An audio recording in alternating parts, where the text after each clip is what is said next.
afternoon, everybody. I think we're going to get started on time. Welcome to the quarterly Realtors Roundtable. Thank you.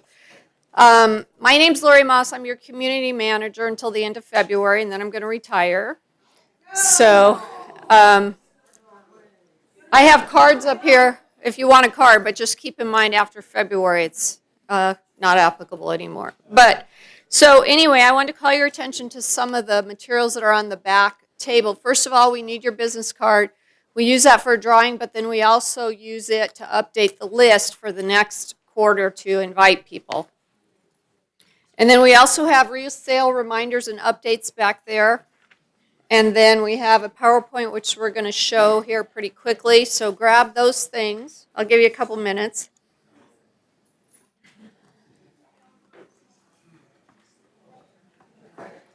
So before we, a little bit about how we planned this agenda, because I had a comment from at least one of your colleagues that said,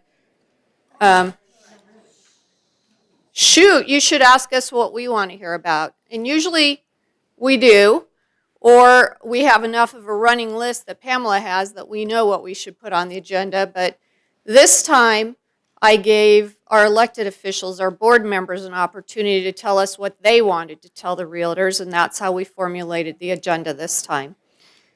And so we're likely to probably have another one of these at the end of January, beginning of February. So if you have comments or you have things you want to hear about as they come up, let Pamela know, because that's how we formulate the agenda. But again, this time it's mostly from our board members, and I think they work really hard for free, that they should be able to have an opportunity to inform realtors and to have that partnership with all of you. And before I go any further, I would like all the board members for all the 4 boards here in Laguna Woods Village to please stand.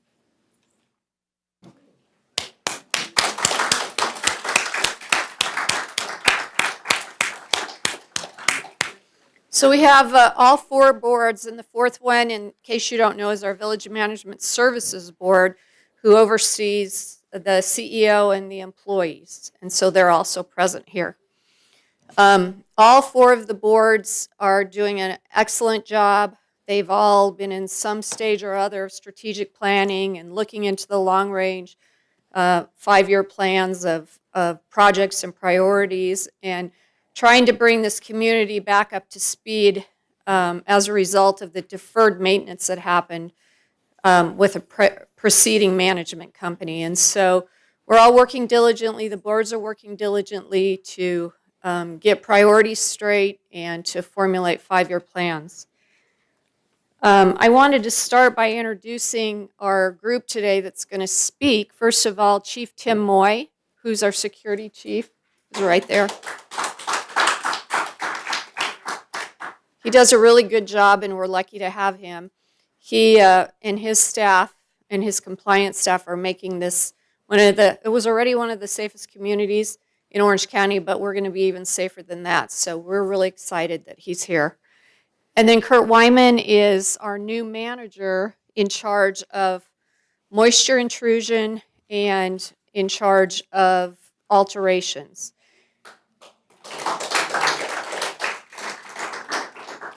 And you can see the priority that we're placing on that, because we've never had a manager over that those sections before. We've always just had seniors or supervisors. And so we realize that it's important and that it needs some fixing and it needs more customer service. So we brought Kurt in. He's retired from local city, and he has building background and community development background, so we brought him in to help us, and he's already doing a really good job. So if you haven't had dealings with him, you may want to grab his cards are up here at the end and come up and talk to him, but you'll hear from him. And then we're lucky this year, as last year, to have Jeff Beaumont here, who is the legal counsel for United, the co-ops, and so he's here, and he's going to talk a little bit about the co-ops. And then we have Pam and Chris and I will just stand by, but their reminders here are on the sheet here. And when we're all done, if any of you have any questions on this sheet, we can go over it. But otherwise, It's just a reminder, and we're not going to touch on this in depth. So who wants to go first? Jeff, they're pointing to you.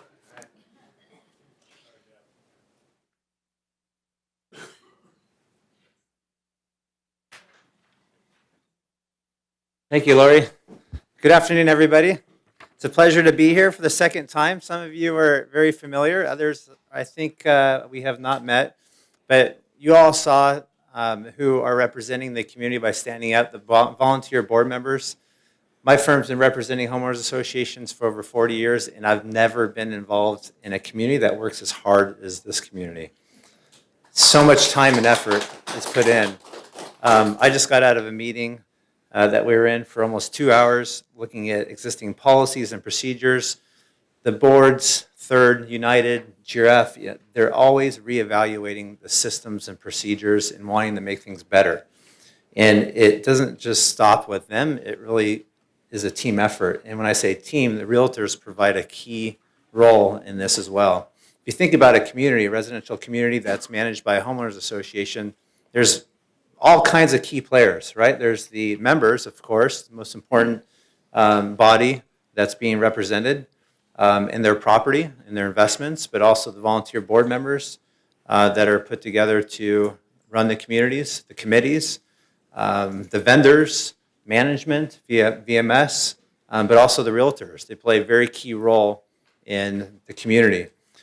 With that, the United Board asked me to spend some time speaking with you, and I don't know how many of you heard me speak the last time, but I like to just go over the uniqueness of United and how it differs from Third and maybe others that you're used to engaging in business in and representing clients. And I think it's just an ongoing educational endeavor to make sure that we all understand how unique United is. How many of you actually live in United? And keep your hands up. How many of you also represent clients in United?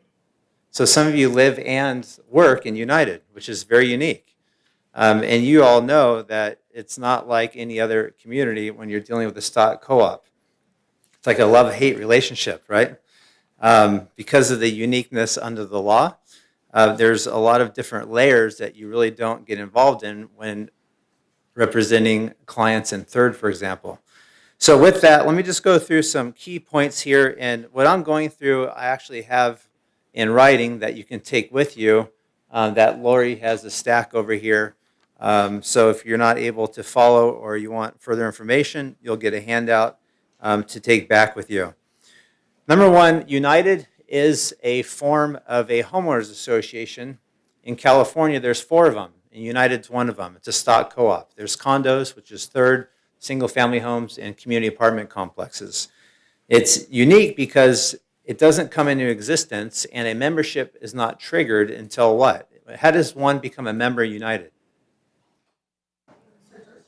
Stock certificate, and what else? Exactly. Once the stock certificate, membership certificate is issued, and the occupancy agreement is signed, boom, the membership comes into effect. And that's when all the rights and privileges are provided to a member, as well as the respective obligations of the organization and the member. Until those are signed, there is no membership. And that's what's key to a transaction. Because if you think about the requirements in United and Laguna Woods Village, which is an active adult community, right? You can't sign an occupancy agreement without being age qualified. And those have to be tied into the stock certificate or membership certificate. And that's confirmed in the bylaws as well. So that's key to United, which doesn't exist for Third because Third is just transfer of property, right? It's a condominium. And in a condominium, you own the building. Well, as a owner, you own part of it, right? In fact, in a condominium complex, the corporation doesn't own anything. It's all the owners own everything as an undivided interest, except for the inside of the unit. The paint in usually is what a condominium is, and that's transferred by a grant deed. With the similarities, though, between all the corporations, they all have articles of incorporation which form the entity. They all have bylaws. Third has CC&Rs. United does not. United has a occupancy agreement. And that's what makes it unique as well. And then the membership certificate or stock certificate. Those are like the governing documents that pertain to United as a whole. There's also all kinds of laws that apply, right? Under California law, there's the Davis-Sterling Act, which is the body of the civil code that controls homeowners associations. So what controls? Because what I hear and see, and I'm hoping which we get more of is your input, is your ability to understand what the board is changing throughout the year and how it's changing things and how that information is given to you. Because really, a lot of you, in fact, most of you, are the conveyors of information. You sometimes, I think most of the time, are the first impression of the community. By bringing someone in, you're representing the community, and in their eyes, what you're conveying to them is what exists. Until they move in, then they'll experience the community firsthand, but in the meantime, you're showing them around, you're conveying what the rules are, or what they may not be, what the community facilities are. You're the in essence, gatekeeper almost. So it's important for you to know what the board is doing and what changes they're making, so you're not making misrepresentations, right? So that's something that we continuously work on.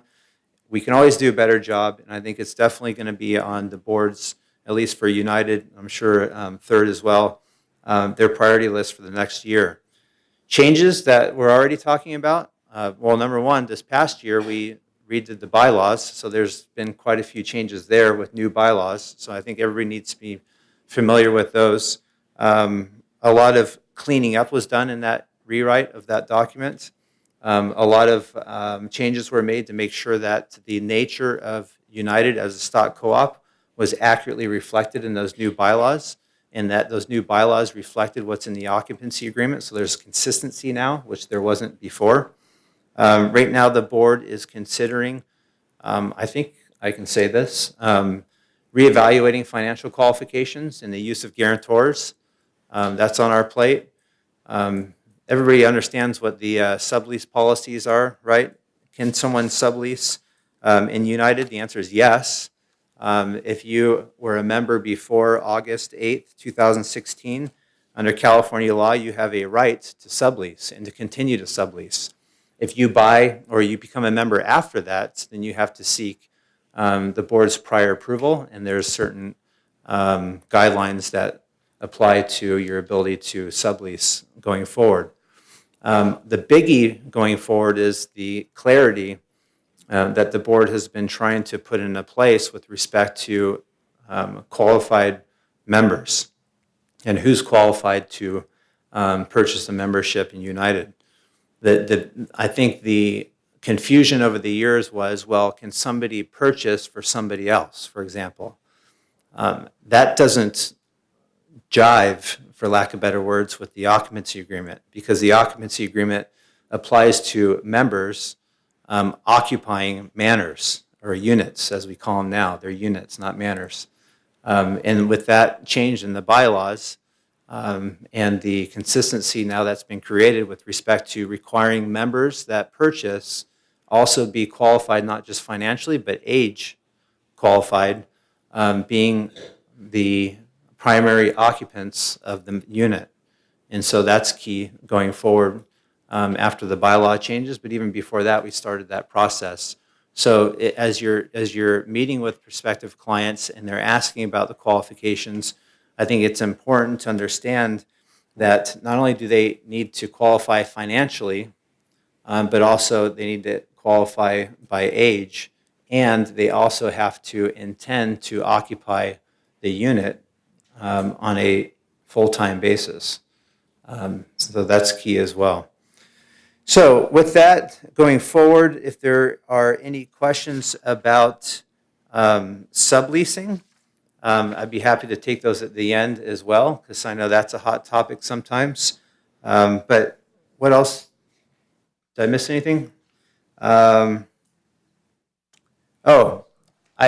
spoke earlier about the board changing guidelines with respect to rules and regulations, financial qualifications. You know, lawyers get bad raps, and I feel somewhat of a special connection with realtors because sometimes realtors get bad raps. And I hear stories about realtors making certain representations, as I'm sure you hear horror stories about lawyers doing certain things. There's always bad apples. You all that are here aren't the ones that we need to be worried about. It's the ones that don't come to these meetings and don't inform themselves and don't stay relevant. So how can we help each other? I think, number one, like I said before, the boards keep it a top priority to make sure that you're kept as informed as possible on a timely basis. But just the other day, we're talking about an issue where there were new members that were asking questions about rules where it comes back to this. Well, my realtor told me that if blah, blah, blah, right? And at least in United, we're having a lot of challenges with respect to members who are passing away and how their heirs are handling their affairs and what certain realtors are telling them. Because the first thing that typically happens in those situations is the heirs contact the realtor and say, my father just passed away. He's a member in United. We need to figure out what to do. And the story that came back is the realtor said, don't tell anybody. Because there's certain timing requirements, like 90 days, you have to do something under the bylaws, like either list it and transfer it through a sale, or the beneficiaries have to qualify and the membership has to transfer all within 90 days. And that comes with work. There's fees involved in that. So the story was, well, don't tell anybody because you can just maintain control over that unit and sublet it or bring in a co-occupant or do something under the radar, which isn't really honest and it's not fair to everybody else that are complying with the rules. So that's a big issue too. We're dealing with a lot of out of escrow transfers for estate purposes and then for purposes of dealing with people that are passing away.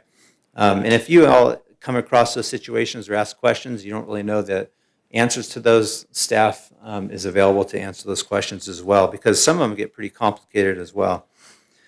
All right, so with that, I think we have hit on everything. Is there anything else that anybody would like to hear? Any questions from the audience? Yes. You mentioned on co-ops that it's for only full-time occupancy. Primary. I shouldn't have said full-time. Primary occupancy. Okay, so what if you have a husband and wife that want to buy it for their winter home? That isn't going to be their primary residence. It's not going to be a full-time residence, but they can still buy it as a second home. There's a certain minimal time they have to occupy. And what is that times? 60. Before they can sell it. No, I'm not talking about subletting. No, not sublet. So a new member comes in, they qualify, they become a member, and they have a place in the desert, and they want to stay here as well as their place in the desert. There's a minimal amount of time they have to occupy their home here. It is? Okay. There isn't? There's no minimum. Okay, so there is no minimum. There is no minimum. But they can't sublease during that first year. They can still purchase and go back and forth. Yes. Yes. Yeah. So to my last point, when I say to qualify for membership, you have to represent this as a primary residence. Primary meaning you have to make sure it's intended for your use and nobody else's. And if it's shared between one home and another, that's okay as well. So you can. Well, the 1 year is limited to subleasing. So as a new member, you can't sublease for the first year. Yeah. But we're talking about vacation homes. So someone can purchase as a vacation home as long as it's their home and they're using it for however long during that first year. It's up to them. After that, they're qualified to apply to sublease after that first year.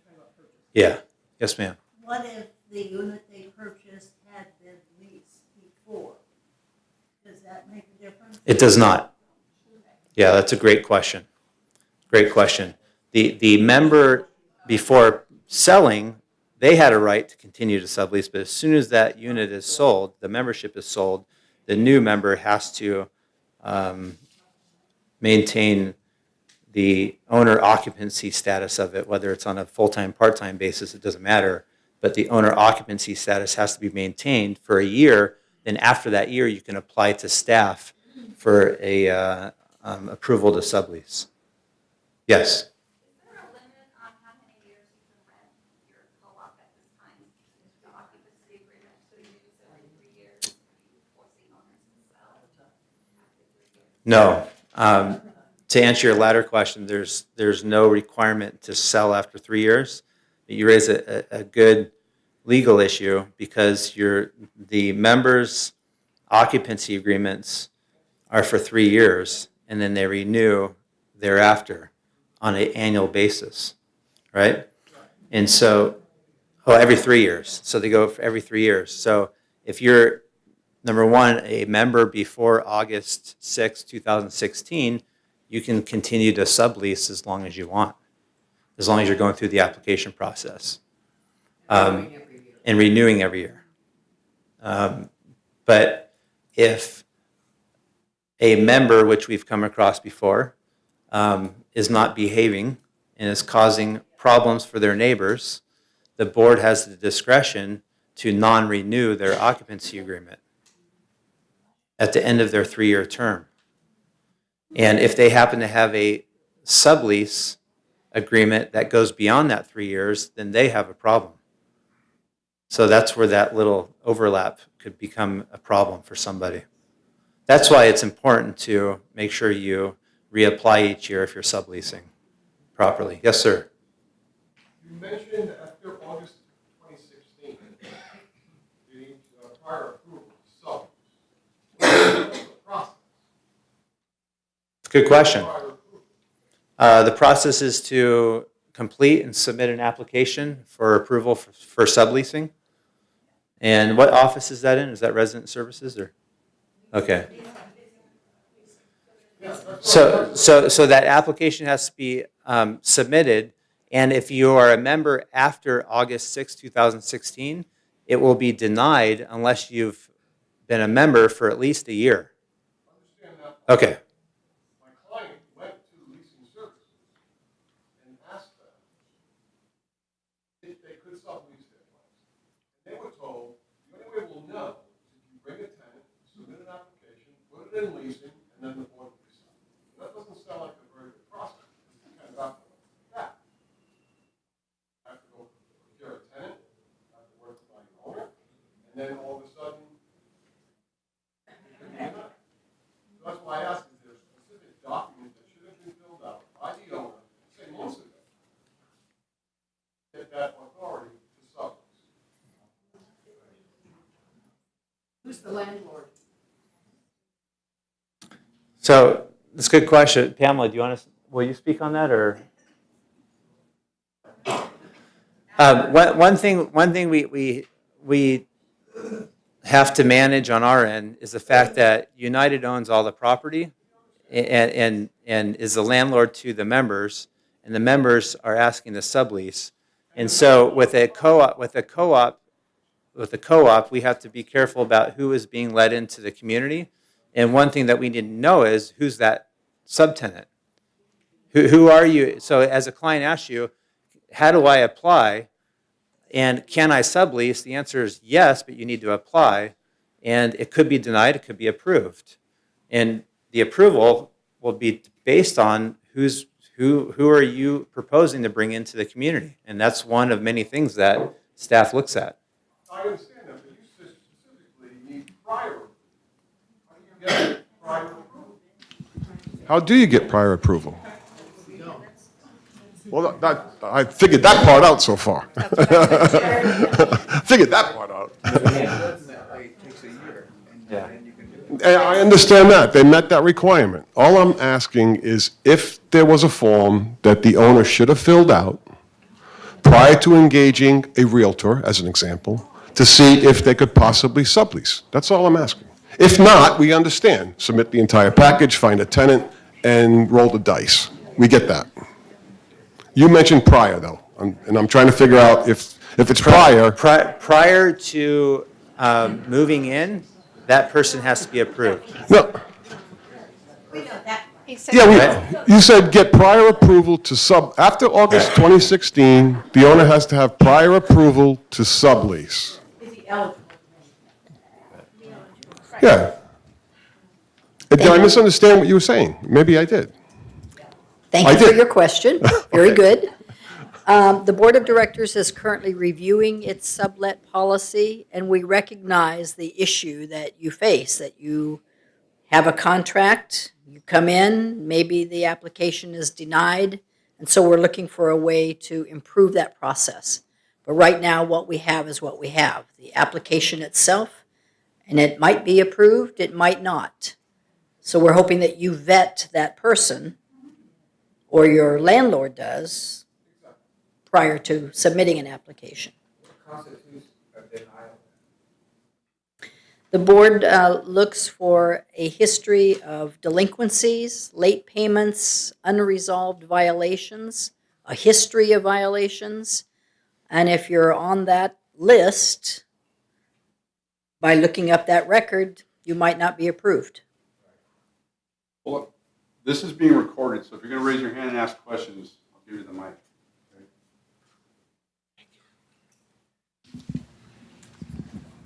I'm Carolyn Myra from Laguna Premier Realty, and we used to be able to call over to the leasing office if we were representing the owner and find out if we were able to lease it. In fact, I think there was a form at one time. Yeah. So Carolyn, that was in process when you could only sublet for 6 months during a 12-month period. And so when those calls came in, staff was looking to see whether that applicant could sublet again. So that's why that process no longer exists, because now it's 12 months at a time. Sometimes an owner is delinquent in their HOA fees. And so when you submit the package for rental, then we are turned down because the owner has to pay the back fees. So if we knew that up front, we'd get those fees collected or we wouldn't lease the property. So that's when we sent in that form. We found out if there were cards that were delinquent or if there were HOA fees delinquent. So it might be a good best practice to ask the landlord whether he's current with his assessments. And actually, when those occur, most of those are maybe a chargeable service event, and the person comes in and makes that payment. You know, sometimes he hasn't been invoiced yet, but it's in the queue. So he comes in and he makes it right, and he's allowed to sublet. I submitted an application last year on a condo, and they were delinquent $32,000. Condo. How did they go that wrong, $32,000 in years? You know, that's a collection issue, and we're not able to discuss that today, but again, had one asked, you know, forewarned is forearmed, ask that question, are you current with your assessments? That will allow that person to respond to you. That involved both Century 21 and Laguna Premier, but that's why they're asking about the pre-approval for the owners for leasing. So when that happened, basically, it had already been advertised and shown, and the people put in a lot of work, and then finding out at the last minute, and also getting the blame ourselves for something that the owner may not have revealed. You know, just asking the owner isn't the most effective way to know whether they're going to be approved by the board or not. So if there were a pre-approval process for the owners, that would rule out half of the equation that's being questioned. That's a good idea.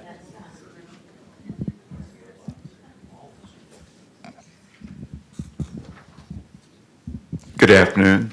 Dave Hi, Mishko, Dave. Realty One Group. Reading from the Laguna Woods Village website this afternoon, under age restrictions, it states there is no age restriction to purchase property. And that is intended for the condominiums, because that's when a purchase of property occurs. It's stated under United.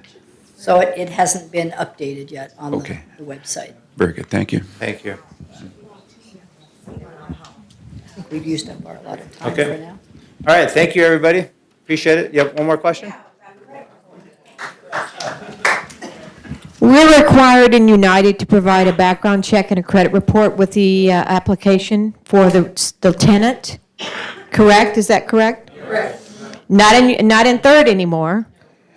And we're required to somehow come up with this paperwork, and we subscribe to like creditreports.com. And I had a talk with them, and they said that we have no right to download or print it and submit it to you.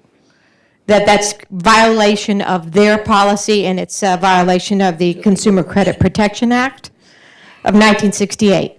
So we're breaking the law, not knowing this, half of us, and presenting this to you, and it's become a real conundrum for us, because we don't know what to do for our clients who sometimes are really elderly, don't know how to use the computer, and we have to tell them to go supply us with this stuff on their own.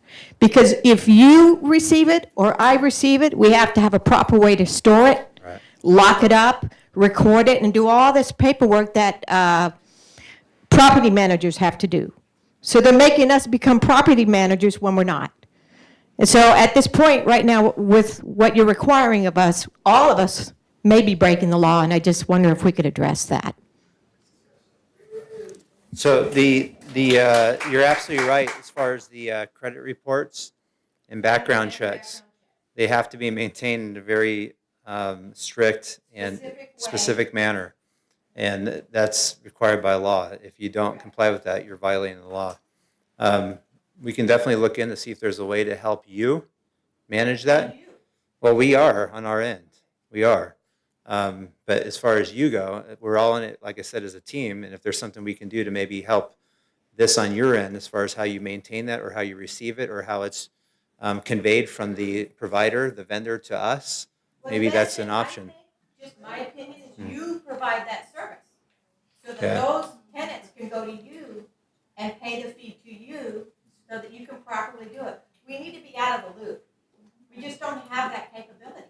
We're not property managers. Some of you are. Some are. That's a good point. Let me look at that. Let's look at that. We did talk about doing that on our end, but there's, to your point, there's issues. So let me think about that. Okay. All right. Thank you very much. Thank you.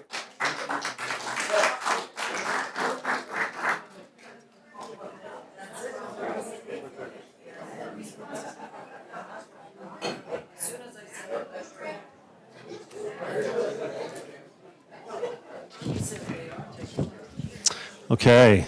Good afternoon. Can you hear me okay? Well, I think one of the selling points of our manors in Laguna Woods Village is the fact that we have a very secure community. We've got our gates. This is a private community. And this is, we want to support you all as you are representing some of the owners here, obviously, and you are bringing people in here. So in looking at some of those things, we've got one of the lowest crime rates in the state of California, and we're very proud of that, and I want you to know it. A recent study, I think it was several months ago, I don't know the firm, we're the fourth safest in the state of California. If for those of you who actually live in here, you're familiar with gates 5 and 6. Gates 5 and 6, we've installed arms. The boards have been very gracious. They've looked at it, they've studied it, and our goal is to make this an even more safer and secure community. So over the next 12 to 18 months, what we'll be doing is installing gates at, I think, another 7 or 8 of the entrances. I think it's 1, 2, and 3, 7, 8, 9, and 14. What that means for our residents is no more gate runners, no one who kind of waits until the ambassador is a little bit distracted and then zooms by. So that's important for us, and I want that to be important for your clients as well. And one thing I noticed about the questions that you all had here, very difficult, tough questions. There'll be no questions of security. Okay, all right, have a little fun. I was going to tell you another quick one. My background is with the Sheriff's Department, 31 years, and I was a former narcotic detection canine handler at a beautiful Chesapeake Bay Retriever that smelled out marijuana, methamphetamine, cocaine, heroin, and I'm still very close with those guys. They're always looking for places to search, so just prior to the meeting, I sent them out here in the parking lot, and I think the person with the silver Lexus, Cal License 2 Bravo, pay attention, 35. No, of course not. So we have a very active senior community, but it is just that. It is a senior community, and our people here, our residents, want to make sure their rights are respected, that their amenities that they pay for are used properly as well. And in security, we want to ensure that that we are following the rules. And there are a lot of rules. I'm going to touch on just a few of them. And I don't mean this in a negative way. Our boards are very active here. They are on top of the ball. They support us. And so when there are rule violations and when we have to bring someone in front of a board, you can betcha they're going to take a hard look at it. So again, it's to maintain a certain standard of living in here. That is very important for this community. And again, to respect the privacy of our residents as well. So we're trying to keep the riffraff out. I'll be honest with you. I think that makes sense here. This is a beautiful community. We're proud of it, and we want to keep it that way. So some of the things that we're looking at, first of all, why security in the first place, right? Don't we have the Sheriff's Department?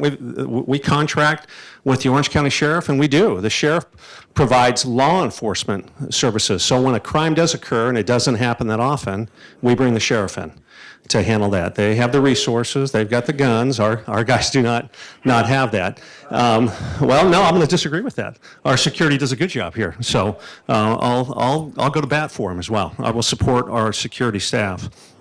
But at the same time, the Sheriff's Department is not concerned about HOA rules, and that's where security comes into play with clutter, with abandoned vehicles. And you're thinking, well, you would think the sheriff would have something to do with abandoned vehicles, but no, this is a private community. So as Jeff mentioned, the Davis-Sterling Act gives us the authority to enforce traffic rules in the village, because it is a private roadways. Now, the sheriff will come in and handle misdemeanors if there's a drunk driver or what have you. But on speeding violations, stop sign violations, that's on us. And so we want to make sure that our residents are driving safely. And sometimes in a senior community, as folks get up there in years, we have to pay a little bit more attention to that. So as you speak to your potential clients who are going to come in here, a few things I just want to make you aware of, some of the things that we have to deal with as we're trying to maintain a beautiful community in here. And then the biggest one is clutter. You're thinking clutter. What is clutter? It's what we find in our carports, in our patios, in our breezeways, boxes, just little junk that's left around. Maybe a resident has no place to put it. They've downsized, and so they figure, you know what, I'll just put it in my carport, and we'll stack up a few boxes. And the next thing you know it, they get this notice of violation. They get a letter from compliance, which is our enforcement team, and they're going, what in the world is this? Now, 80% of our residents will immediately take care of that issue, and they'll get rid of the boxes. But that 20%, we're going to have to go after and bring them in front of a disciplinary hearing, unfortunately. But why are we doing that? That's, again, to maintain the standards here in this community. Noise complaints. Again, we've got over 250 clubs, a lot of activities, a lot going on at our clubhouses. But once the sun goes down around here, people tend to settle in. And if someone's playing their TV real loud because they've got some hearing issues, some of the walls are a little thinner, we're going to get called out on those. And so we're going to ask our members, hey, let's keep it down a little bit. Let's watch the phones. Things of that nature is important to us. But the noise complaints, the smoking in the village is an issue. You're not going to smoke in public within 20 feet of a building or a carport. We go out on those calls all the time. How do we prove that? Well, if 3 or 4 neighbors come together and say, hey, Mrs. Jones, she's out there every night, and we look by her manor, and there's cigarette butts on the ground, we're going to write a report, and that's what we do. We write incident reports, and we submit that to compliance. Compliance puts a case together, and they bring it in front of the board. Hey, we're not trying to be petty. But a lot of our folks do not like cigarette smoke, and so the boards have heard their members speak, and they've implemented a rule for that. Makes sense to me. Parking issues. Parking's limited in here, and so you're allowed the number of rooms plus 1. If you buy a 2-bedroom, you're allowed 3 vehicles. Some people don't necessarily abide by that. We're working very hard to try to enforce it. And so when we get complaints, we'll send our officers out there to start tagging vehicles. That's a tough one. We've got 12,736 manors here. We've got about 20,000 vehicles. It's tough to go after those vehicles. And we have a few where maybe it's a 2-bedroom and somebody's got 4 cars, 5 cars. And we have to try to go after them. And how do they do it? Well, they get overnight parking passes for them. There's protocols of how we get into a private community. You need to let your clients know about that as well. You just, your buddies or your friends or your family aren't just going to come to the gate and say, hey, my name's Tim Moy and I'm here to see my dad. Gotcha, were you called in? I have to be called in? You do, you have to be called in. Or we've also improved our technology to the point where if our residents have the understanding, they can get on their home computer or their phone and they can enter them themselves. So some of those tech savvy folks are going to like this new program that we have. So again, we're trying to support our members to stay up to the 21st century as well and to take advantage of some of the technology. So the parking, the overnight parking passes, abandoned vehicles. If somebody's going to leave the community for 3 or 4 weeks and they're going on vacation, we just want you to let us know. Otherwise, we think it's abandoned, and it starts to gather dust. It's leaves. Our street sweepers go by, and it just dirties up our community. So a lot of that is just all about communication for us. But something for your potential buyers to be aware of. Caregivers must be registered. Hey, those days of, my son is my caregiver, and he just happens to be 22 going to UC Irvine. We're doing our best to enforce that. And so that is something we're trying to stay on top of. It's a little bit of work for us. It's not easy, but we're requiring our caregivers to register with the state as well. If we have a legitimate caregiver, you're good to go. Again, we have a senior community. We got some folks who need some help. And that's not just for medical help. Maybe it's for cleaning up around the house. Maybe it's for doing grocery shopping. We recognize that. But at the same time, we want you to meet the standards that we've implemented here in the village. Guests overstaying their welcome. All right, so you residents, how long are guests allowed to be here in a year? 60 days. That's a tough one to enforce. So it is. However, with these new gate arms coming in, they're also equipped with about 5 or 6 cameras. And when they're installed all over the community, we'll be able to tell, hey, little Jimmy's coming in. Jimmy's not a guest. He's coming in every night for the last 75 days. That young man is a resident. He is an illegal occupant, and we're going to go after him. This is a senior community. Short-term rentals, third, I believe, is 60, and United is 90. Juanita? Correct, okay. Short-term rentals we're trying to stay on top of. And then just some of the minor things, the animal issues, with folks who are not picking up after their animals or their dogs or allowing the barking. You might think that's petty, again, but when they're barking at 9:30, 10 o'clock at night, people are trying to get some rest. We want to make sure that, again, we're doing our part to keep our community safe, quiet, peaceful, and the beautiful community it is. And that's it. So a lot for them to be aware of. And I'd really encourage you all to talk to them, let them know. It's not, as you know, and I'm speaking to the choir here, it's not about just making a sale. We want to make sure we get the return customers as well and make sure that we give them the correct information. So if you have any very simple questions, I'll take them. You have to talk there. Oh, I do, okay. So we're recording this because a couple realtors couldn't make it, and we also had board members that wanted to listen to it. So if you want to take this back to your offices, you can get it on YouTube once it's up. Thank you. I have a concern about Saddleback Church bringing in hundreds of people every Sunday, and there's no supervision about where they go after services. Do they leave?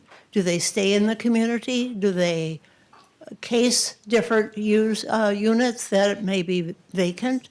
There's no way to monitor them. And also, once the gates are up, will that make a difference?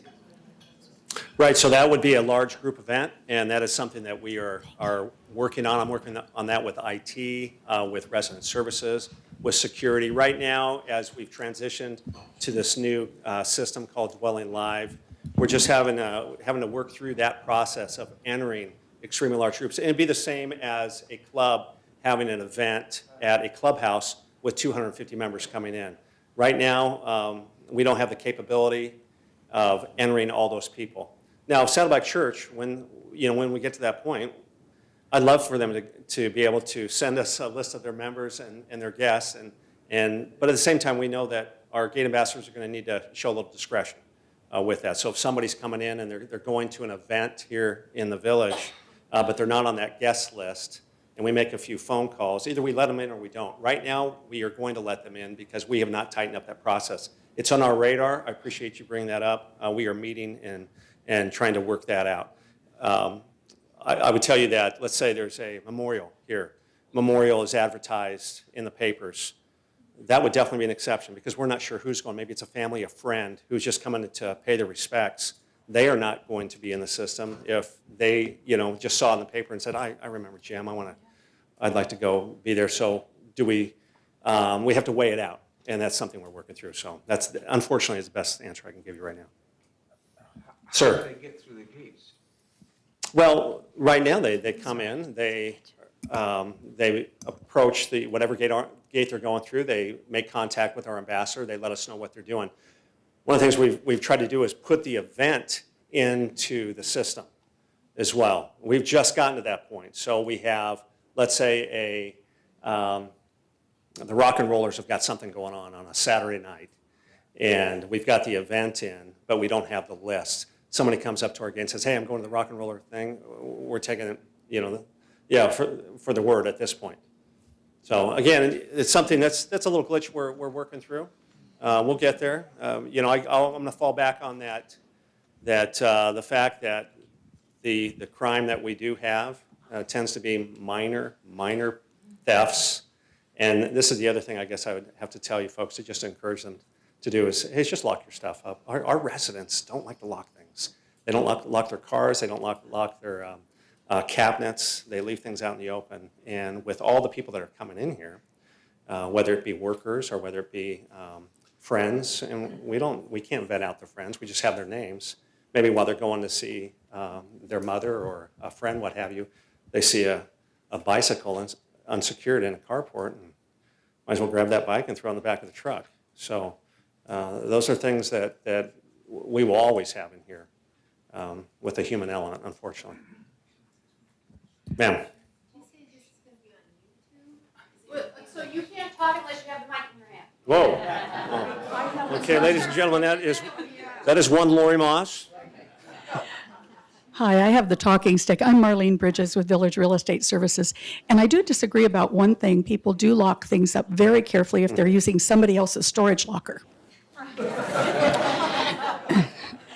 We've had occasion where an heir has asked us to clean out a locker, Right. a storage locker in a carport, and actually gotten a phone call from someone who was irate saying, you took all of my things, bring them back. Which fortunately we had not taken to the dump yet, so we were able to do that. That occasionally does happen, and that is usually handled by the mutuals, as they determine who's using what cabinet space.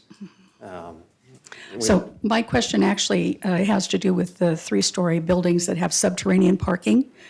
All of the other carports are clearly marked. The ones in subterranean parking are not marked, and from time to time we get a unit for sale again, an heir who doesn't know which parking space was mom's. Right. Is something going to be done to mark those spaces clearly? I believe we have a committee working on that now, matter of fact. And there should be a I know, but space not all of them are reserved. marked. There should be a space reserved for that manor. But they're not marked. People put letters on their storage lockers if they have them, but they're not being marked by the community. So we have no way of knowing as Sure. realtors whether we're actually assigning the correct parking Right, space. Because right. people trade parking spaces. They do in there. Yeah, we can take a look at that.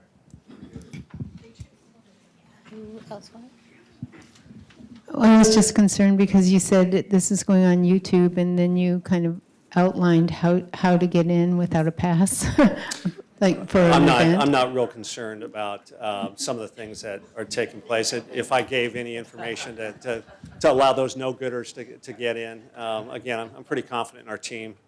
We're going to be okay. Thank you very much.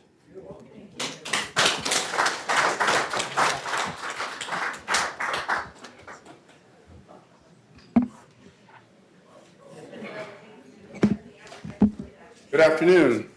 That's a tough act to follow. I'm here, as she mentioned to you, my name is Kurt Weeman. I'm in charge of permits, alterations, and restoration. I won't bore you with restoration this afternoon. We'll talk about permits and alterations. Like the slide says, my realtor said I could is the number one thing we hear at the alterations desk when people are confused about what they can do and what they can't do.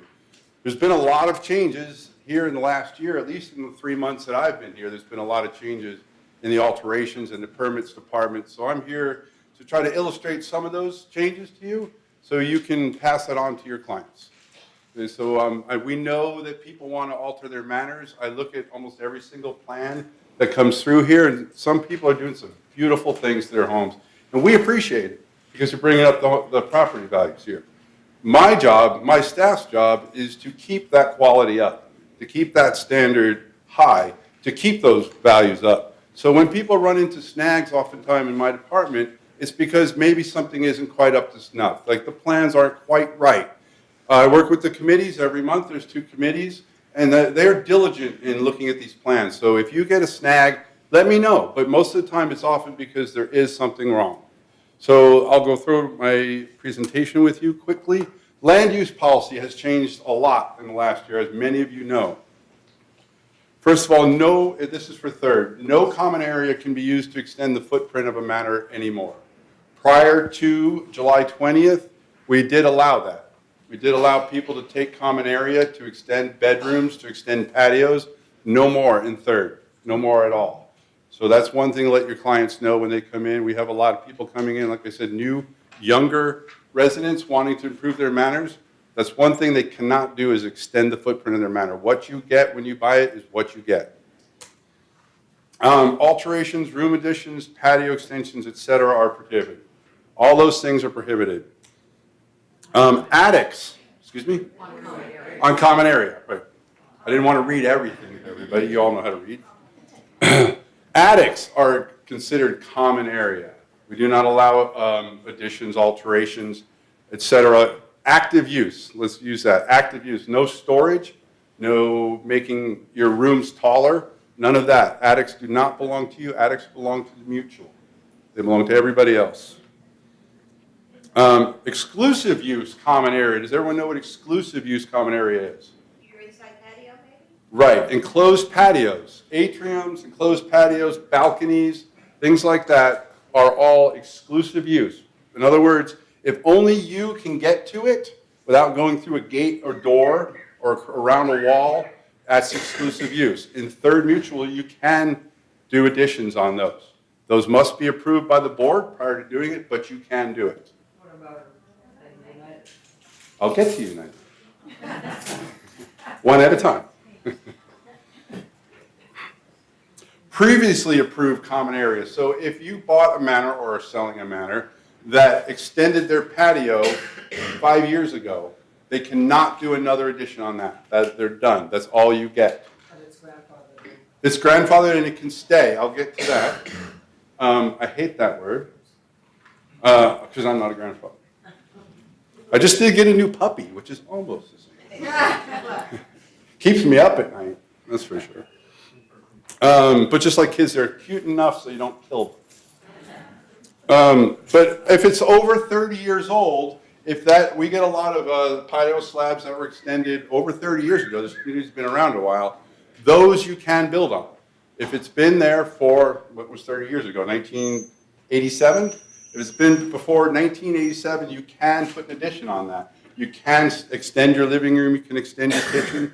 That is allowed still in third. The one exception is what we call de minimis use. You can use common area for air conditioning condensers, utilities, hot water heaters, things like that, that will be allowed. Sometimes you need a variance for it. Sometimes it can be done by mutual consent. Bring plans down to the alterations counter and they can clarify which is which for you. Any questions on third land use before I go to United?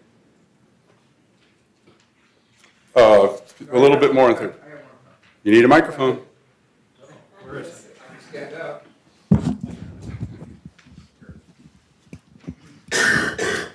Sure.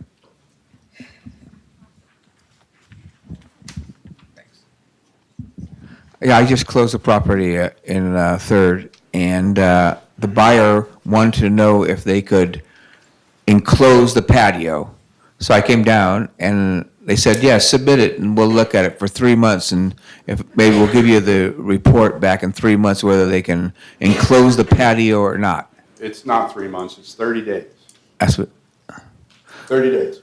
Is the maximum 30 days is what our policy is that we will turn around a variance request. We endeavor, I can't say we do it every time, but we endeavor to get a request back to you within 30 days. That's the goal of my staff and I, is to get these back to you 30 days. I know in the past, a lot of times people waited months and months and months to get these answers, but we're down to 30 days now. I don't think anybody has waited more than 30 days in the last 3 months. So what would determine if they could enclose the patio or not? Is that extending the property out, or? When the patio was put in, if it's the original footprint, like I just said, has that patio been extended? When was it extended? All those things. Was it extended legally? Original patio, I think it is. If it's the original patio and you want to enclose it, it depends. Like I said, there's a lot of variations. I can't give you specific answers. What do you want to enclose it with? How high is your enclosure going to be? What's it going to look like? These are all things we take into account when we're doing this. Is what is it going to look like? I'll get into neighborhood awareness soon, but neighbors have input. So there's a lot of variables that go into whether or not you can do a room addition. Okay, because like I said a few minutes ago, we're looking to maintain the value of the community. We don't want anybody just slapping a box on the back of their house. Okay, so that's one of the things we look at. Does the inspector know? You don't have a microphone. That's exactly what I told them, and it closed. So I don't have to worry about it anymore, actually. Can we wait till we're done for the questions, and then I'll take everybody's questions. That way, I'm not here till 5 o'clock. I have a little puppy at home. Did I mention that? I'd like my couch to be intact. Room extensions, maybe you've already covered that, subject to board approval. All exterior, make sure your clients know that all exterior alterations, anything that can be seen from the outside, must go through the alterations department. They cannot come in and paint, change windows, anything on the outside in Third, anything, and a lot of things inside, but specifically everything on the outside in Third needs approval. Okay, just please let your clients know that. If we can see it, we want to know about it. Because the new rules are with the land use policy, I skipped over that, if you build something and we don't know about it ahead of time, it's coming out. There's no grandfathering new stuff. We're working on grandfathering some of the old things in, but new stuff, if you did it without a permit, it is coming out. Okay? We need to enforce these rules to maintain the community. Okay? Land use policy for United. I could skip it and say it's almost exactly the same as Third's. It's a little bit more restrictive, right, Wendy? While Anita's here, we were talking about the board earlier. United's board and Third board, I want to thank you guys. You guys have been so supportive of me since I've been here. I made a lot of policy changes. Every single one, they've been along with it. So I appreciate everything you've done. Just like Third, United does allow for certain utility appliances. They will not allow any alterations on common area at all, right? Right, except for utilities. Exclusive use you can also in United, but nothing pretty much on anything that's been extended before. No, you're done with that. Interior, much different game. Interior, we have a list that's available up at the front counter. It should be on the website soon, of the basic things that you can do with just an over-the-counter permit. Does everyone know the difference between an over-the-counter permit and a variance? Okay. An over-the-counter permit, we have, I want to say 60 standard plans or standard that we allow, and we are working, I'll get to that in a minute, we're working to make more of them. Things that you can just come in and say, hey, we just changed one in United and Third, where I want to do my bathroom. I want to take my single bathroom and make it into two. That used to require a variance, which means going to the committees and going to the board to get approved. We're in the process of making that so you can just bring your plans down to the counter and my staff can approve it. Save you a lot of time and a lot of money. Prior written consent of the United Mutual Board is required before a member can perform any alteration to a building. So once again, let your clients know that if you're going to do any alteration to a building in United, any alteration, bring it by my staff first. Okay, because the same rule applies in United. If you do it without approval, it comes out. Okay? A lot of things like cabinets and kitchen sinks and things like that can be done, but run it by us first. Run it by us. We're happy to answer. We have a dedicated email. We have a dedicated phone. We've added staff to do that. We're adding more staff. So work with us and we'll work with you. Neighborhood awareness notice is new. We used to do a different form. Now we've simplified that. It's done by my staff. It's done in-house. The neighborhood awareness notice will go out to everybody. It's basically an invitation to come to the committee meetings. The Architectural and Control Standards Committee. United has one and Third has one. They meet, United meets on the third Wednesday and Third meets on the fourth Monday of each month. The meetings take about 2.5, 3 hours.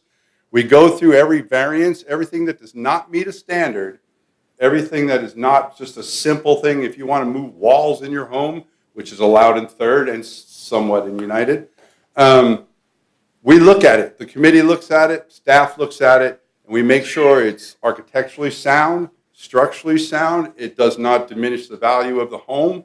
We look at all those things, and the committee votes, and then it goes to the board for final approval. Only the board can approve these changes. So the neighborhood awareness goes out to any affected neighbor of that improvement. Even if it's inside, any affected neighbor gets a notification. Affected neighbors include anybody with a line of sight or anybody with 150 feet. The reason why we let everyone know in the area, even if you're doing a kitchen remodel, is so when there's banging going on, they hear jackhammers, they see carpenters, we want them to know ahead of time that that's going on. Why would we want them to know ahead of time? They can leave on vacation. So they don't call security. But if they don't get that notice and they do hear the jackhammers, let us know. Because that's probably someone doing an unauthorized alteration, and we want to stop them. Because those are the ones that are doing kind of shady work, right? So we want to catch them. So let your clients know if they see a neighbor doing work and they haven't gotten a notice, let us know. Oh, thank you. They're also required to post their permit, both the city permit and our permit, in their window. So if you see someone doing work and there's not a permit in the window, give us a call. And then we'll call Tim.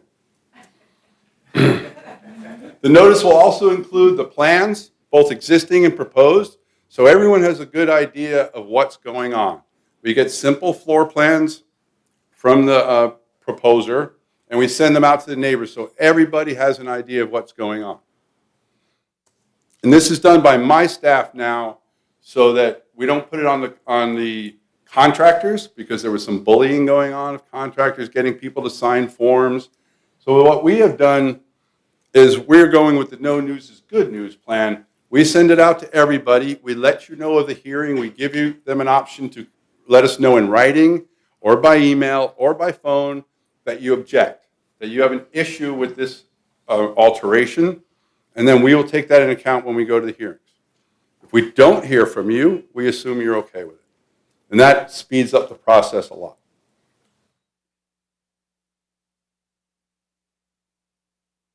Am I going too fast? I tend to go fast. Okay.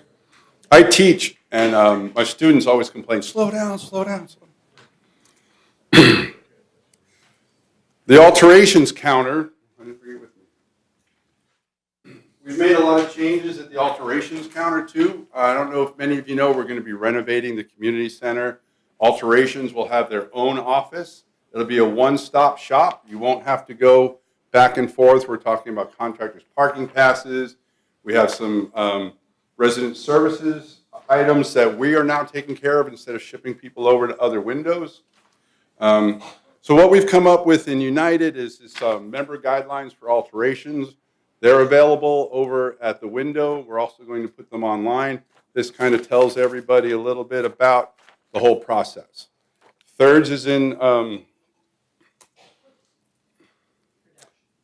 development. Let's go with development. Actually, I'm working on the draft right now.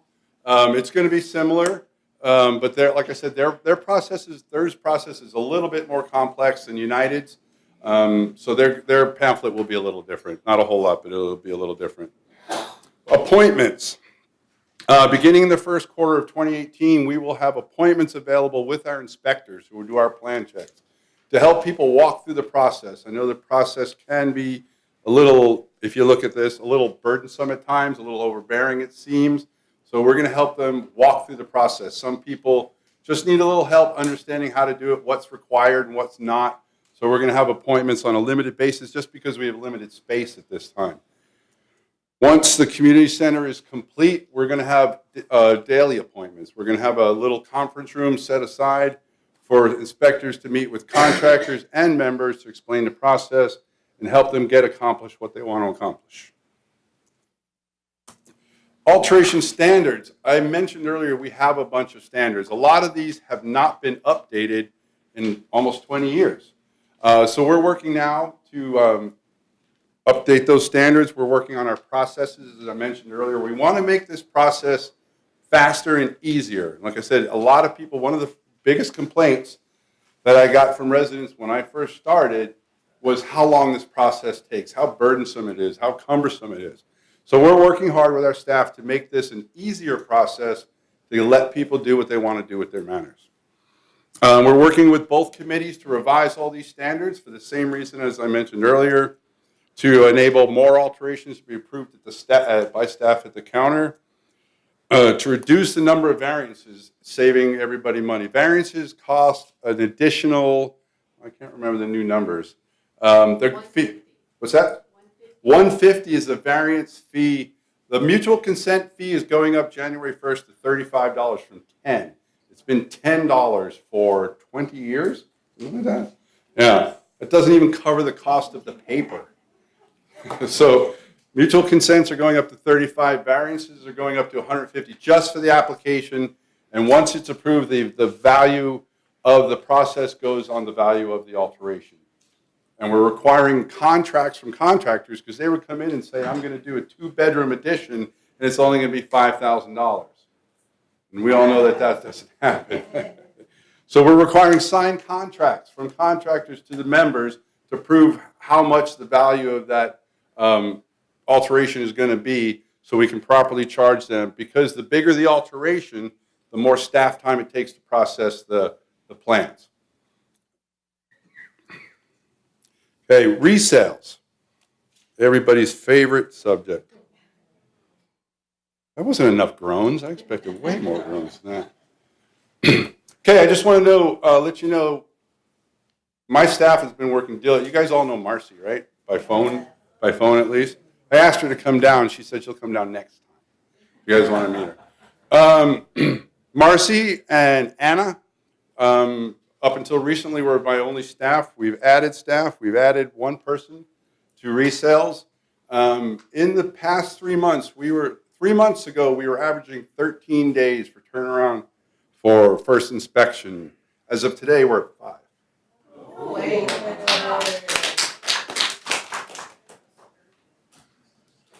So we're adding another inspector also, first quarter of next year.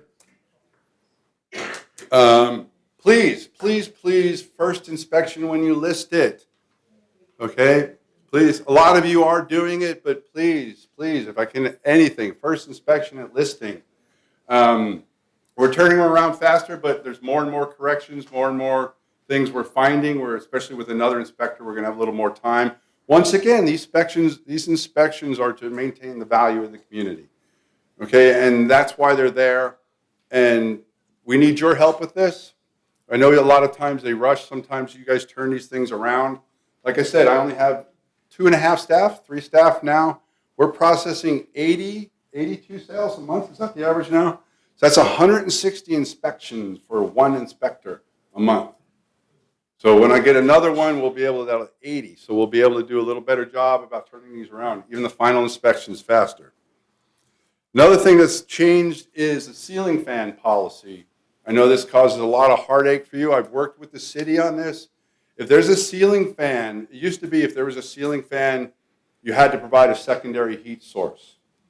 Now, if you can hire an electrician and he can prove that that heat source is intact and functioning, the ceiling fan can stay and you don't need a secondary heat source. What's that? For the radiant heat. All these units have radiant heat in the ceilings. When you put up a ceiling fan, the screws go through the wires, and it makes it not work. It also makes it a fire hazard. So you can put a meter on the system and check to make sure it's intact. If it's intact and it works, it can stay. Okay, so that's one of the big things that we come across in resale. Is that effective now? Yes, it was effective a month ago. Is there some form that we can get a contractor to? Microphone. Who's got it?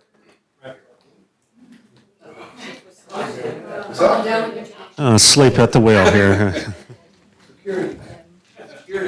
I feel so safe, thank you. Is there a specific form that our contractor can fill out to attest to the fact that the current is flowing? That's a great idea. Right now, we are accepting just a letter on an electrician's letterhead for that. But that's a great idea. I'll add that to the list of forms that I need to. And as we're creating these wonderful forms, could they be made available online so we can download them instead of standing in line to get them? Yes, yes, yes. Did I mention yes? We are working to put everything we do. We're going to have a whole section for alterations on the website. We hope all those of you who want DocuSign, who wants DocuSign, raise your hand for my stuff. Yeah, we're working on that. The reason why I've had like 24 conversations with realtors about DocuSign. The reason why we don't do DocuSign right now is one, that program does not fit with our database. What's that? It does not stand up. DocuSign? Yeah, and because we can't have that program running with ours, we just don't want to try to do a patch to make that work. We are working towards making the whole process digital, but that's going to take some time. So in the meantime, everybody is familiar with the authorized agent form that we have now? I know you hate it, but it's better than the old one, right? It's smart and I appreciate it. However, getting from step A of ordering the first inspection and then finding out we need permits, and the permit is something very simple. I think we need to simplify the permit process for the agent, again, so we don't have to sit in line for half an hour because people are doing plan checks and talking about every possible ramification with the one person who's sitting behind that counter. Oh, I totally understand that that's a problem, and that's one of the things we're working on. I do have a limited staff, but we are, like I said, working on the... Microphone. Anybody want to volunteer to be microphone guy? No, but you should be standing in front. I thought I was loud enough. Watch it. No, I'm sorry. Maybe I should use that one. As far as making that online available yet, we're working towards these things. Unfortunately, most mutual consents need plans to go along with them and somebody to review them. So just because we allow you to put it online and put it in, it saves you from standing in line, but it takes staff away from the people who did stand in line. So we're gearing up. We're not adding anyone to alterations this year. It's not in the budget. We hope to next year. But I mean, this year, meaning 2018. But we're working with what we have. We're fixing the processes to make them smoother and faster. And once we get our new room, there'll be a spot for someone to do plan check and a spot for people dealing with the counter. Okay? And the city's going to join us probably a couple days a week at our counter. Wow. That's coming on my other slide. Sorry. Oh. It's okay. I'm jumping ahead of my own slide. That doesn't matter. Final inspection, also call us as soon as possible, not the day before escrow closes, please. And I know a lot of you don't have the opportunity to go out. I spoke to Anna the other day. She gets a lot of calls for people for final inspection when the final work is not complete. She'll go out, there's still pots on the patio, there's still pavers, walkways. Please make sure that the work is done before you call. Like I mentioned, staff is limited, so if I have to take someone to Anna to go to a place twice for final inspection, that takes her time away from your first inspection. So please make sure that the work is done before you call for final inspection. Okay, wait.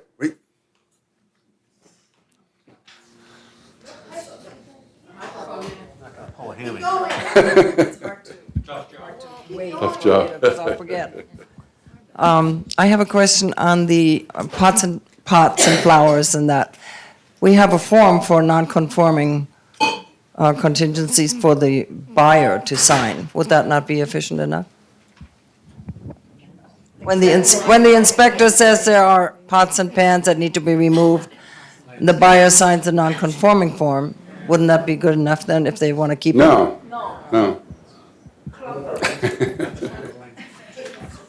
Keep going. Wish she was my. And also the one other thing to help us be efficient, and a lot of you guys I'm getting the message out. Please only call once each day. Seriously, Marcy, and now she has Maria helping her 4 hours a day. But if you call 5 times, that's 5 voicemails she has to respond to. If you email 5 times, that's 5 emails she has to respond to. So with the volume of, like I said, there's 80 sales a month. With the volume of sales we have and the staff we have, if you guys work with us, and a lot of you are getting better, she's got a little subtext on her emails saying, please only email me once a day and I will get to your emails. She sets aside 2 hours each day, 1 in the morning and 1 in the evening, to respond to your emails. The rest of the time she's processing your paperwork. So if you call her at 10 a.m., don't call her at 2 because she hasn't even seen your first voicemail yet. Okay? So it's just one of the things we're trying to do to be a little bit more efficient. And another little thing that's come up is the board asked me to talk about is dry rot. It's not my area of expertise, but I will talk about a new policy we're talking about in 3rd.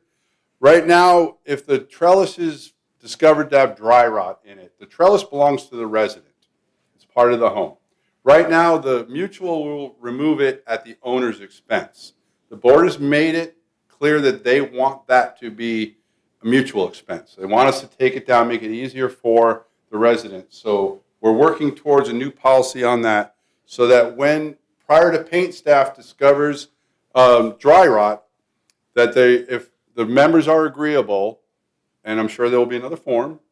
I come from government contracting, so if you have any idea how many forms are involved in a federal contract, there's 240 forms. This is one of the classes I teach.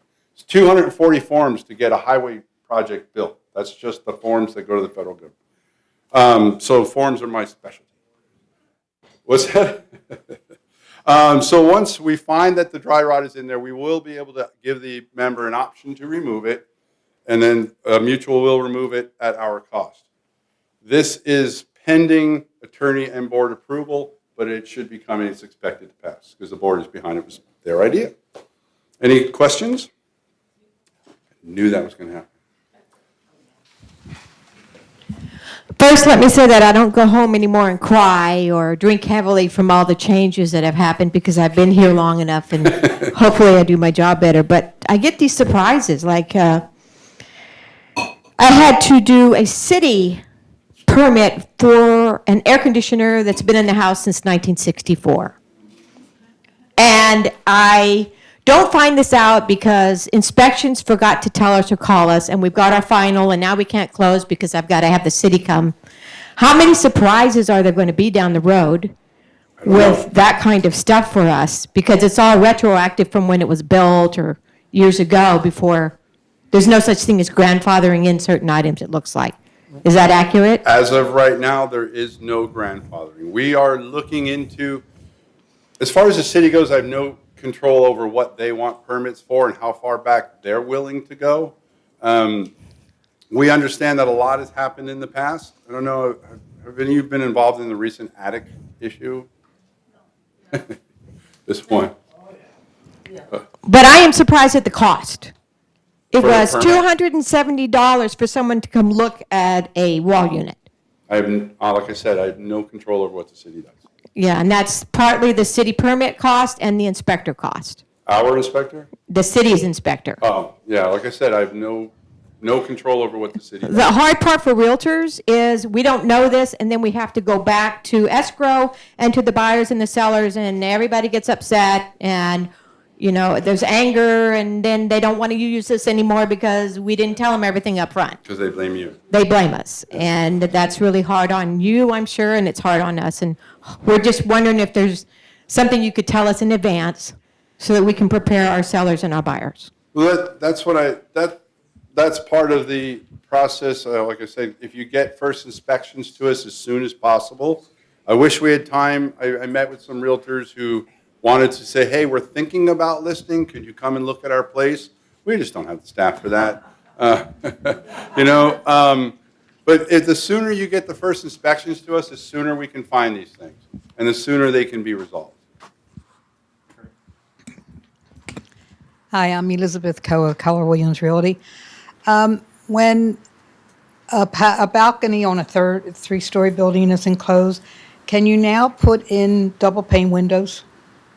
If it's already enclosed, No? Well, either way. in which mutual? Third.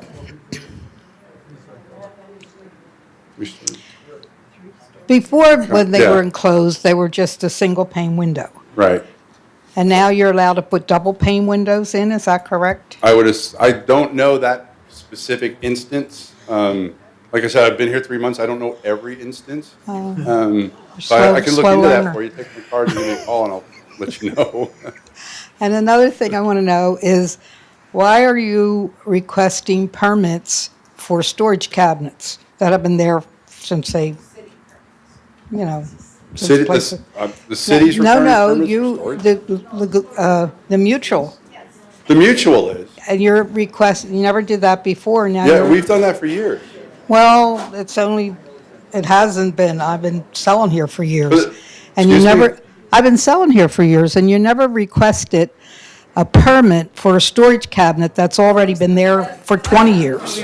We You have? Yeah. I never ran into that. we always, as far as I And know, on we've Sal Auto. always required it. I will say that in the past, the resale inspections weren't always that thorough. Okay. And we're working on it. We're working on, like I said, being more thorough, being more efficient, and we are catching things that got missed in the past. So for every time a property is sold, and you got buyers that, or sellers that already pay for that permit, and then it's being sold again, you have to pay for another permit? No, just once. I meant for every sale. No, only once. We only require a permit when it was sold, and in the resale, we find a storage cabinet that was not permitted. That's when they require it. That's when we require it. Well, they're requiring, they've been there forever, they never add it. There was never a storage cabinet ever added. It was We- there we when have the records people of bought it alterations going all the way 10 back to years the ago. 80s. All right, well, I'll check on that the next time Good. then. Thank you.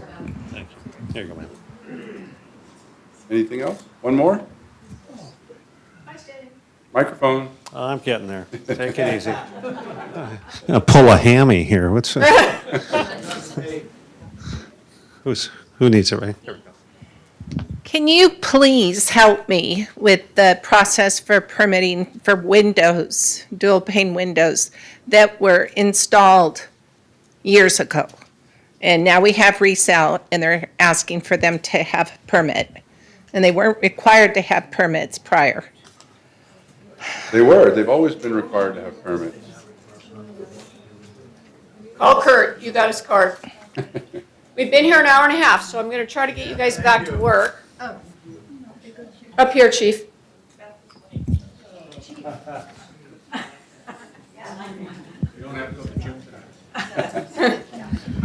I'd like to hear about the attic issue, because I had a buyer come in and they wanted to take the ceiling off and go up in the attic. So I came over and asked them. They said, oh yeah, they can do that. So now what's the attic issue? The attic issue, as of when did they tell them they could do that? 1 month ago. What mutual? Which mutual? Third's attorney 3 weeks ago. Was those dated?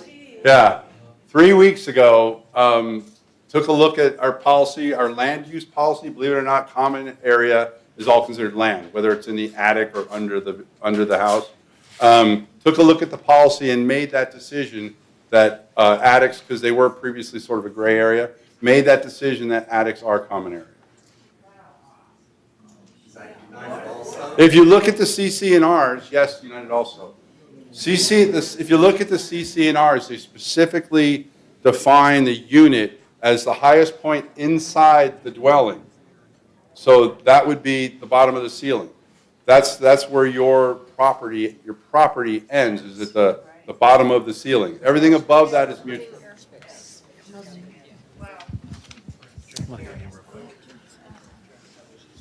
So the obvious question is, who's going to start ripping out skylights? That falls under that de minimis use, the passive de minimis use. We allow kitchen vents, we allow skylights, solar tubes, but we don't allow storage. We don't allow you to take over that space and Okay, make it yours. thanks for the clarification. Thank you. Excuse me? Oh, thanks. Sir. That was yours? How about air conditioners? That's going to be, that's up for debate at the moment.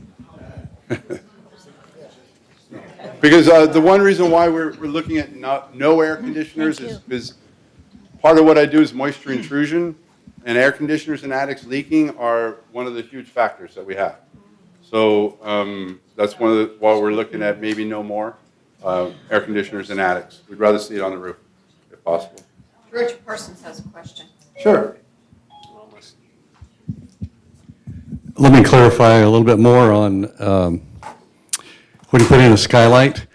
What he's saying here is not that you can just run out and put in a skylight. It still has to come, either be taken care of through a standard or come to the alterations committee and standards committee. The reason for that is on some buildings, we already have solar on there, okay? So that takes place. It'll also take up some of the space that you may have been able to use in the past for different things like de minimis things. We also have other situations that come up, some structurally, things like that we need to take a look at to see if you can have a skylight first. So please do not run out and just start throwing in skylights. We have had that done in the past, and we've had to stop it. You will be fine, right. If you do. Oh, yes. That falls under exterior alteration. Do not do anything without calling us. Okay, one more question here, and then I have Kurt's cards if you have specifics for him. Joyce Alpert, Century 21 Rainbow Realty.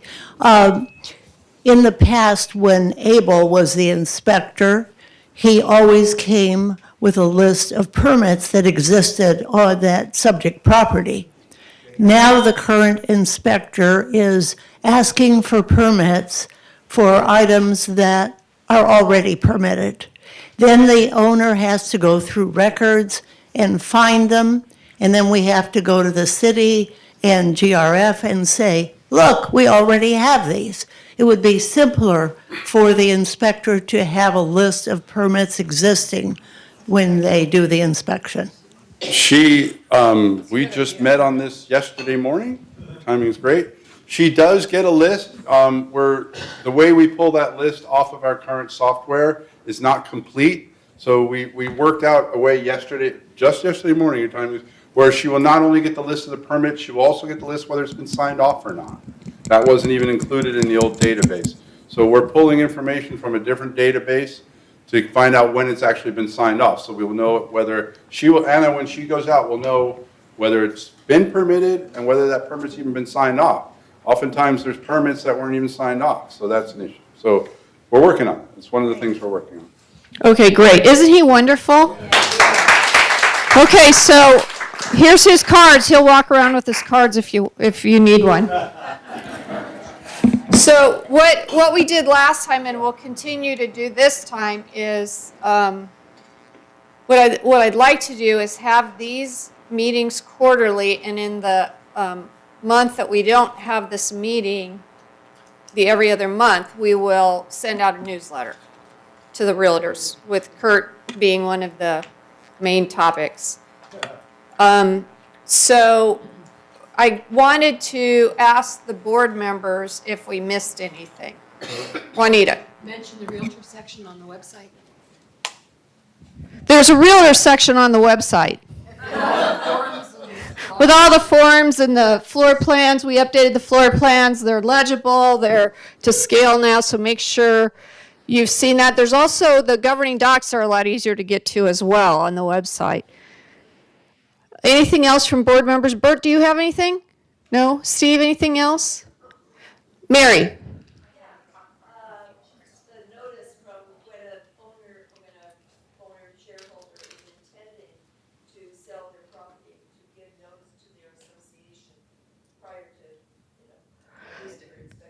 Okay, so what she's saying is, in United, when somebody's getting ready to sell their property, their share, they need to give notice to resident services? To United, through resident services. So make sure you're doing that, please. Anything else, board members, Juanita? One more.